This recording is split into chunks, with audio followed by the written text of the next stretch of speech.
संयुक्त कलेक्टर एवं सीएमएचओ ने टीम के साथ सिविल अस्पताल नैनपुर का किया औचक निरीक्षण। कलेक्टर डॉक्टर सलोनी सिडाना के निर्देशन पर आज संयुक्त कलेक्टर ऋषभ जैन एवं सीएमएचओ डॉक्टर के.सी. सरोते द्वारा अपनी टीम के साथ नैनपुर सिविल अस्पताल का औचक निरीक्षण किया। निरीक्षण के दौरान एनआरसी कक्ष में भारतीय बच्चों की जानकारी ली एवं वार्डों में मरीजों से चर्चा की। वहीं संयुक्त कलेक्टर ने बताया कि कुछ दिन पहले उपलब्ध एम्बुलेंस वाहन के कुछ पेपर इनकम्प्लीट हैं, जिसे आरटीओ से चर्चा कर 2-3 दिनों में उसकी व्यवस्था करेंगे। वहीं सीएमएचओ डॉक्टर के.सी. सरोते ने सिविल अस्पताल के स्टोर रूम के निरीक्षण के दौरान दवाइयों की उपलब्धता एवं कमियों की जानकारी ली और कहा कि जो दवाइयां उपलब्ध नहीं हैं उन्हें हम रोगी कल्याण समिति के द्वारा जल्द ही उपलब्ध करवाएंगे एवं स्टाफ की कमी को देखते हुए इसकी पूर्ति करने की बात कही और डॉक्टर की कमी के लिए आसपास क्षेत्र में ड्यूटीरत डॉक्टर को एक दिन के लिए नैनपुर अस्पताल में अपनी सेवाएं देने के लिए बीमो को निर्देशित किया। भारत संवाद से सत्येंद्र तिवारी की रिपोर्ट। माननीय कलेक्टर महोदय द्वारा हमें निर्देशित किया गया है और टीम बना करके संभवतः उनको प्राप्त शिकायत के संबंध में हम टीम को भेजा गया है। हमारे पास ऐसा कोई शिकायत प्राप्त नहीं हुई है डायरेक्ट, और उसी के परिप्रेक्ष्य में ये मंडला से एक बृहद दल बनाया गया है और हम लोग अस्पताल से संबंधित कुछ बिंदुओं पर जांच करने आए हुए हैं। ये पूरे जिले में चल रहा है या नहीं, ये स्पेशली नैनपुर अस्पताल और उससे जुड़ी हुई समस्याओं के संबंध में है। जैसा कि बीएमओ साहब ने मुझे बताया है, उसके पेपर कंप्लीट नहीं है, तो हम लोग उसको प्रयास करेंगे कि 1 या 2-3 दिन में आरटीओ से चर्चा करके उनके पेपर कंप्लीट करवाएंगे और वो फिर वर्किंग में आ जाएगी। संभवतः 1 हफ्ते में उसके पहले ही कोशिश कर रहे हैं कि वो हो जाए।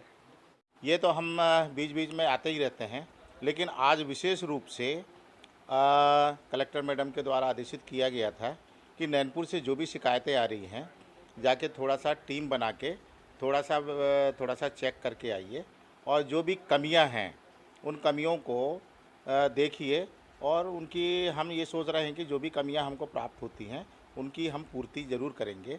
जैसा भी होगा, जैसे दवाइयों की व्यवस्था है, एम्बुलेंस की व्यवस्था है, और यहाँ पर ज़्यादातर देखा जा रहा है कि स्टाफ की कमी है और डॉक्टरों की भी कमी है, तो हम कोशिश करेंगे कि यहाँ हम अच्छे से पूर्ति कर सकें। इस प्रकार से मतलब जो भी डिसीजन होगा उस हिसाब से हम कार्य करेंगे। ऐसे यहाँ के बीएमओ से हमें जानकारी प्राप्त हुई है कि जो भी फील्ड में डॉक्टर हैं उनकी यहाँ पर 24 घंटा की एक दिन, चूँकि यहाँ पर डॉक्टरों की कमी है, इस कारण से वहाँ के फील्ड के डॉक्टरों की भी यहाँ पर ड्यूटी लगाई जाती है। और ये ज़रूरी भी है क्योंकि हॉस्पिटल ये बड़ा है और यहाँ पर मरीजों की संख्या ज़्यादा रहती है। यहाँ पर ओपीडी भी है और आईपीडी भी रहती है। इसके कारण मतलब ड्यूटी में डॉक्टर का रहना ज़रूरी है, इसलिए उनको 24 घंटे की एक बार एक डॉक्टर की ड्यूटी लगाई जाती है।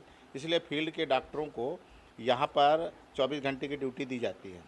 बाकी टाइम वो अपने अपने प्राथमिक स्वास्थ्य केंद्र में उनकी उपस्थिति होना ज़रूरी है। जैसे अगर कोई भी अगर शिकायत है तो हम इसकी इंक्वायरी करवाते हैं और हम चेक करवाएंगे कि वाकई में उन लोग अपने प्राथमिक स्वास्थ्य केंद्र में जो ड्यूटी के बाद यहाँ के ड्यूटी के बाद वहाँ पर रहते हैं कि नहीं, इसकी हम इंक्वायरी करवाएंगे।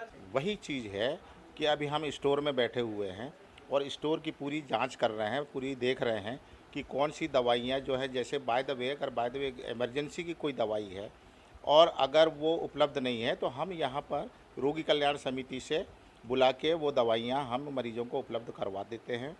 और जैसे हमारी बीमा से बात हुई है कि जैसे भी अगर सेंट्रल स्टोर मंडला से अगर दवाइयाँ प्राप्त नहीं हो पाती हैं, कभी अगर लेट हो जाता है और हमको इमरजेंसी है, उस दवाई की हमको आवश्यकता है, तो हम रोगी कल्याण से बुलवा के वो दवाई हम उनको मरीज़ को दिलवाते हैं। ये एक्चुअली में क्या है कि हमारे हाथ में तो खैर मतलब पोस्टिंग का नहीं है, फिर भी कोशिश करेंगे कि इधर उधर से जहाँ से भी अगर कोई डॉक्टर हमको उपलब्ध हो जाते हैं तो हम यहाँ पूर्ति करवाने की कोशिश करेंगे। फ़िलहाल तो यहाँ की सुविधा बढ़ाने के लिए हम फील्ड से डॉक्टरों की ड्यूटी के लिए हमने मतलब बोला है कि डॉक्टरों की ड्यूटी एक दिन के लिए लगा सकते हैं और वो आके यहाँ पर ड्यूटी करें और अस्पताल की व्यवस्था सुधरी जिससे।